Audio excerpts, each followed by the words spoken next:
Sony dates another Marvel movie for October of next year. We got to break this down, speculate about what this film could be, and discuss what it means for the MCU and the Tom Holland Spider-Man.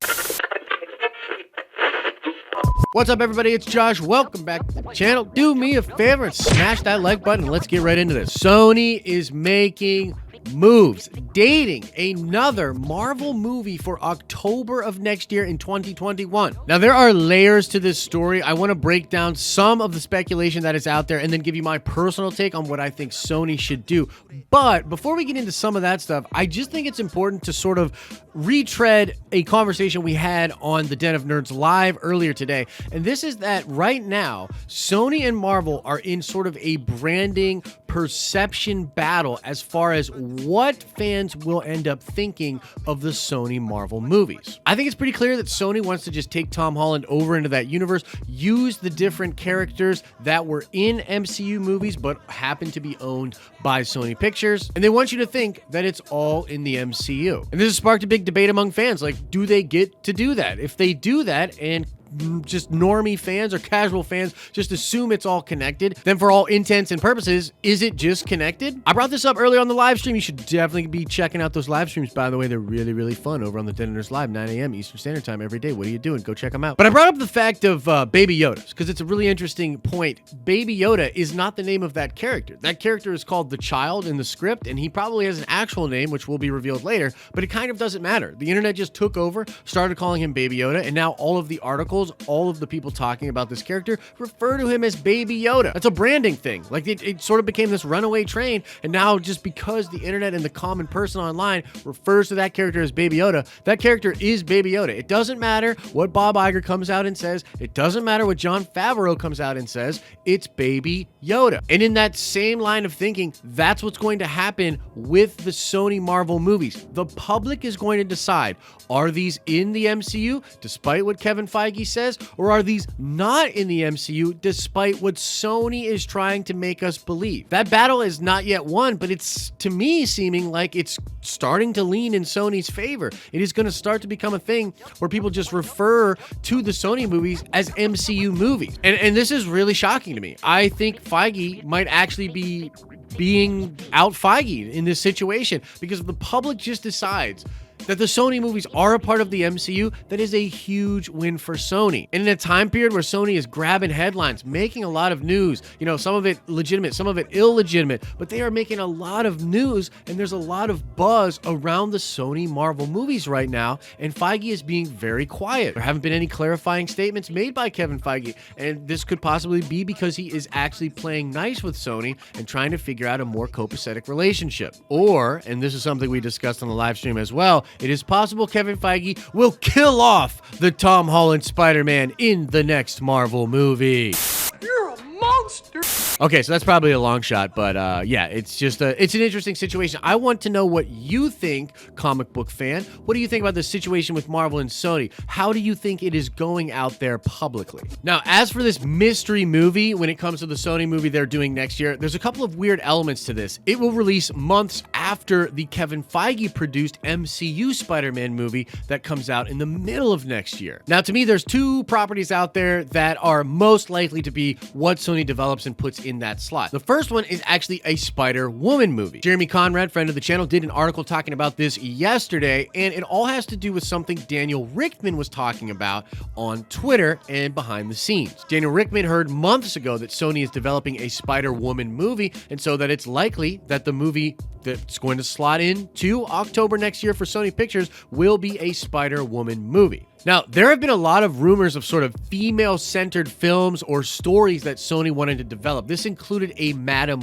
Web movie. There were literally rumors that Sony was going to develop a Madam Web film. There were rumors they were going to develop a Silver Sable movie and a Black Cat film. And then there were rumors that they were going to do a Silver and Black film, which is sort of a female fatale version of that, which would have Silver Sable and Black Cat. And despite the recent bombing of Birds of Prey, there are still a lot of great examples of female-centered superhero movies that are very successful, most notably Captain Marvel and Wonder Woman. And Wonder Woman 2 is probably going to be very successful. It looks really good. So this might be Sony trying to corner the market on their female heroes for their shared universe. Now, interestingly, according to Jeremy, Jessica Drew, who is the Spider-Woman character in the comic books, is actually jointly shared by Marvel and Sony. This is just like the situation with the Skrulls, and I don't know if you remember this, but it was figured out in court that Marvel could use the Skrulls that were Avengers characters, but they could not use Skrulls that were Spider-Man characters or Fox characters, and that Fox could use Skrulls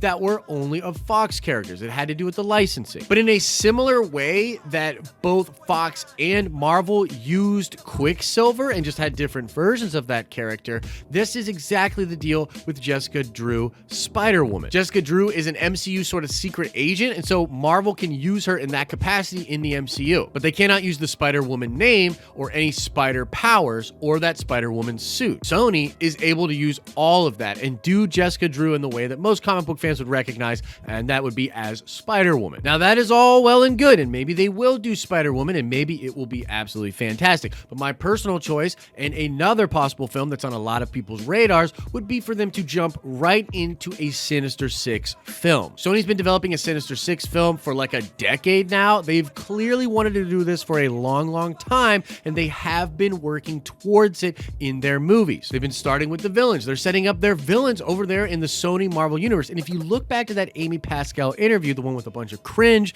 she is talking about setting up a world for the Tom Holland Peter Parker character to come home to and play in. And if you are going to bring Tom Holland into a Sony Marvel movie for the first time and have him appear as Spider-Man and Peter Parker in a Sony movie, what better film to do that in than in a Sinister Six movie? And frankly, this would be fantastic if you bring back all of the villains and the big names, and that would include Jake Gyllenhaal Mysterio. This would include Michael Keaton's Vulture. This would include Tom Hardy's Venom, the Scorpion character. I don't remember the actor, sorry, but I don't remember you. If they bring in those characters and set up a film with those actors and those characters versus the Tom Holland Spider-Man, that would be a massive event film. It would be huge. There would be a lot of hype surrounding it. And I think if Sony's going to try to be bold, if they're going to try to play right at Kevin Feige and the MCU, then you've got to go big. You've got to do something phenomenal, and I think the Sinister Six movie could be that. Now, there have also been a lot of rumors about this Kraven the Hunter movie. You'll remember we ran a story talking about how there was an acting grid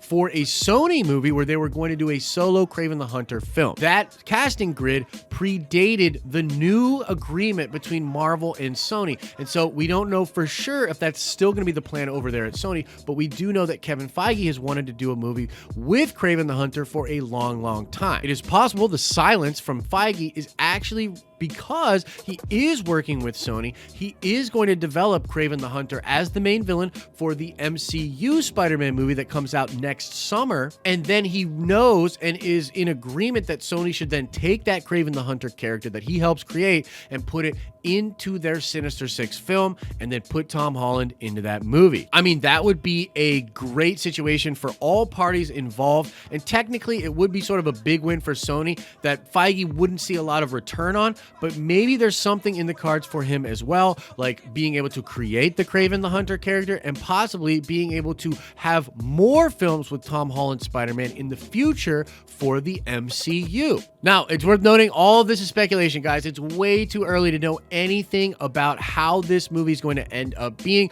but there is evidence out there. There have been a lot of discussions and conversations going on with insiders and whatnot about this issue, so I just wanted to speculate about the possibilities for that film with you. So I guess the question is up for you guys. What film do you think Sony should develop over there for that October 2021 slot? What movie would you be most excited for? What do you think they should be doing? And what do you think is going on with Feige and Sony? Is Feige being quiet for a reason? Is he going to pull something real gangster off and kill off Tom Holland in the MCU? Man, that would be crazy.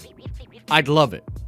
Personally, I'd love it. Whatever you're thinking about this entire situation, let us know in the comments section below. Now let's shout out Virus14. Indeed, it was the Amazing Spider-Man number 101 in which Morbius first appeared in Marvel Comics. So shout out to you, Virus. your eyes. And now let's ask another nerd card question before we get out of here. I want to know, what villainous organization does the Jessica Drew Spider-Woman join around the time of Secret Invasion? Answer that question in the comment section below. As I always say, I hope you're having an awesome and a nerdy day, and I'll see you in the next video.